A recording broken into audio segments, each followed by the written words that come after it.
Olá, tudo bem?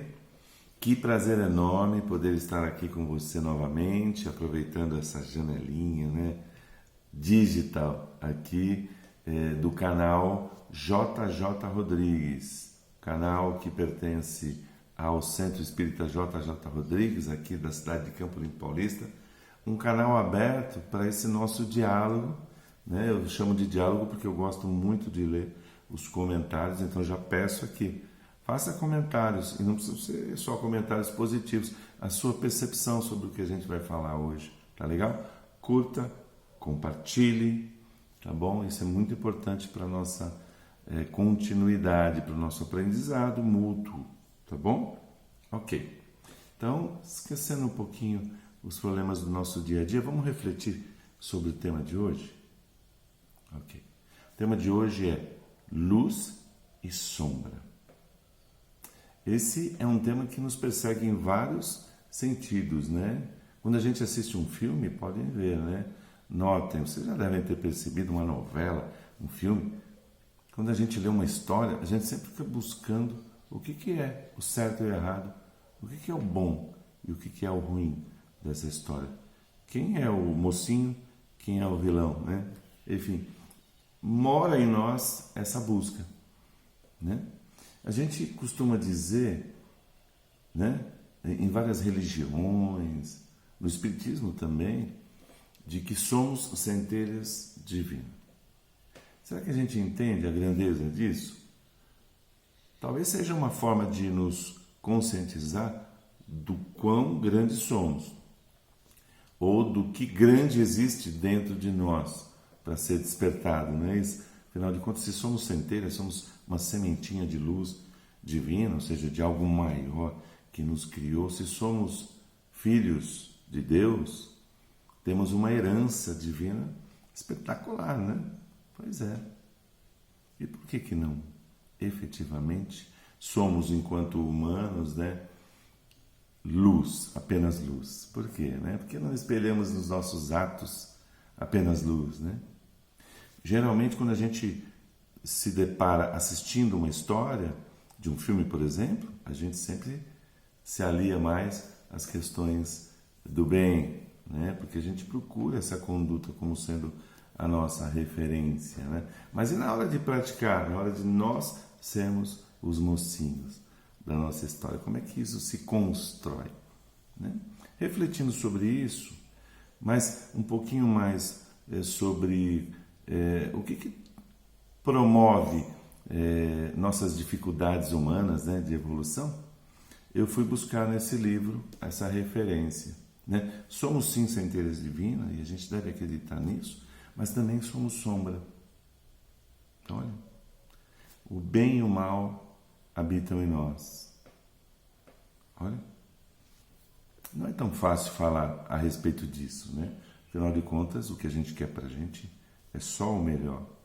Mas porque estamos aqui nesse planeta, de expiação, de regeneração, de provas. Por quê?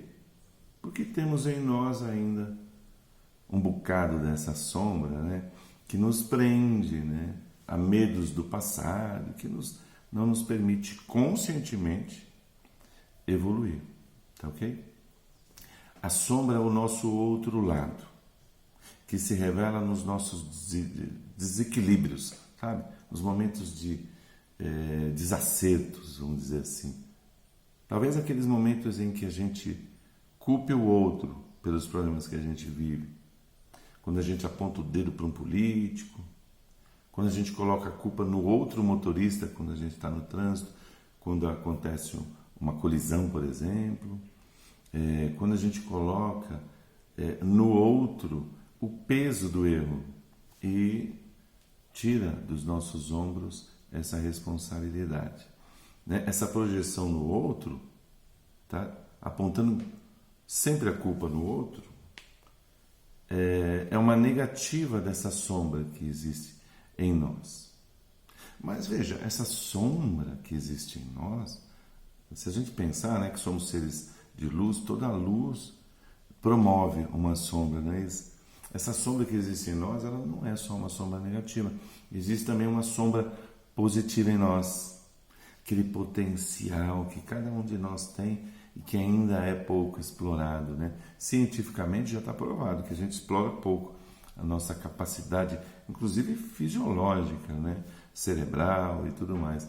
E que também já está provado em vários exemplos de vida aí, né? No dia a dia a gente assiste isso também, na vida real estou falando, de gente que se supera, né? Supera seus limites. Então, existe uma sombra negativa que nos arrasta para um olhar obscuro, negativista sobre as coisas, mas existe também a sombra positiva, que moram talvez no mesmo quintal e ficam ali represadas pelo nosso inconsciente. É interessante isso, né? O livro traz essas questões e desperta para um outro lado, de que a gente precisa ouvir mais nossos sentimentos, nossas intuições, ter contato com esse material que está reprimido em nós, tá? Desenvolver certas habilidades instintivas, ou seja, nos escutar mais, tá bom? Para a gente poder desfrutar dessa herança divina, tá ok? E fugir desse mecanismo de projeção, de colocar a culpa das nossas dores nos outros. Em geral, a psicanálise explica isso, né? Que em geral, quando a gente aponta o dedo para uma falha de um outro, a gente está, na verdade, externalizando a nossa dor, uma dor interna de ser aquilo que a gente não gostaria de ser, né? Jung, que é um psiquiatra, um psicanalista famoso, né? E que escreveu sobre as nossas personalidades, ele é um discípulo de Freud, né? Ele escreveu a frase: é importante que o indivíduo aprenda a distinguir o que parece para si mesmo e o que é para os outros. Olha que interessante. É importante que o indivíduo aprenda a distinguir o que é para si e o que é para os outros. Olha que interessante. Isso é uma forma de escutar os nossos sentimentos, praticar essa consciência do que eu sou de verdade, né? A gente costuma ouvir também uma outra frase que diz assim: você não é o que você pensa sobre você, você é o que os outros pensam de você. E talvez essa frase de Jung traga consciência sobre isso, né? Ouvir os outros traz consciência sobre o que somos, o que provocamos. E aí pode ser um bom sinal, um bom ponto de partida para a nossa melhora. A gente precisa dar atenção especial para esses impulsos emotivos que a gente sente, essas reações afetivas, porque elas são sinais da raiz dessa sombra, sabe? E em geral elas explicam os nossos conflitos, que a princípio são conflitos internos, mas a gente acaba externalizando isso e gerando conflitos nas nossas relações.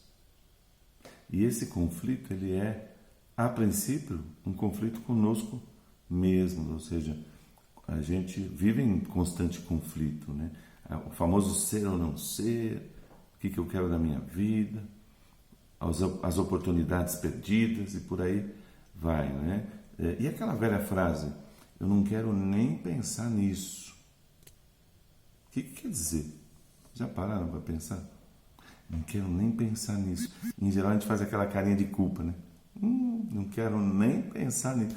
Porque isso exprime um sentimento reprimido, sabe? Medos, traumas, desejos, bloqueios mesmo, né? Que são a famosa, como eu disse, a raiz, e no caso a raiz psíquica, que pode nos levar a doenças, inclusive.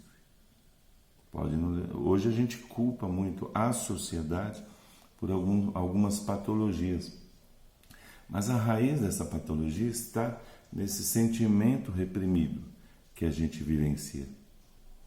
Isso é interessante, né? Então, quanto antes a gente desvendar esse instinto, esse ser, esse potencial reprimido em nós, mais cedo a gente vai trabalhar a nossa saúde biopsíquica, quer dizer, fisiológica, química, psíquica e espiritual. Então é um equilíbrio, né, que a gente deve buscar através da consciência do que a gente é, do que a gente sente, do que a gente esconde, principalmente. Ok? Trabalhar esse desconhecido que habita em nós, que é essa minha sombra, né, nos traz consciência de que o mal que a gente enxerga, na maior parte das vezes, está dentro de nós e precisa ser burilado, precisa ser trabalhado. É importante desvendar, sabe, esses mistérios que a gente carrega, escutar a nós mesmos, praticar essa consciência. E aí esse livro traz algumas etapas interessantes dessa conscientização, tá? Dar ouvido a nós mesmos, meditar, conversar com o nosso interior.